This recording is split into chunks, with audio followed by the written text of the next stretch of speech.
అండి. మా నాన్నగారి పేరు శ్రీనివాసరావు.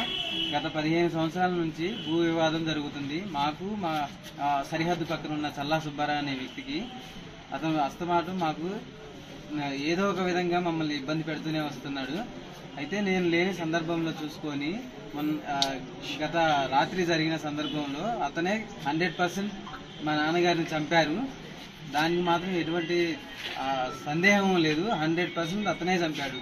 మా గురించి, మా నాన్నగారి గురించి ఊర్లో ఏ వ్యక్తిని అడిగినా కానీ మంచి వ్యక్తియా కాదా అనేది, ఎట్లాంటి వ్యక్తి ఏంటనేది అందరూ చెప్తారు.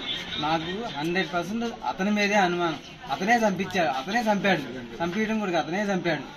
దానికి గాను పోలీసులు గారు నిన్న ఏసీపీ గారు మీకు 100% మీకు తగిన న్యాయం చేస్తానని చెప్పిన సందర్భంగా మేము మా నాన్నగారి మృతదేహాన్ని హాస్పిటల్కి తరలించాము, మన మార్చురీకి పంపించామండి.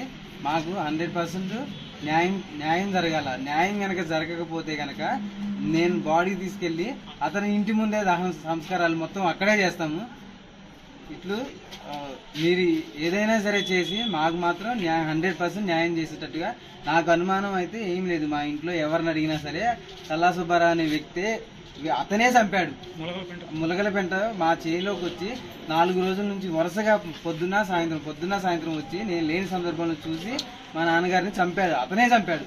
మా నాన్నగారు కూడా అతని మీద అనుమానం ఉందని చెప్పేసి నాకుతో చాలా సార్లు చెప్పాడు.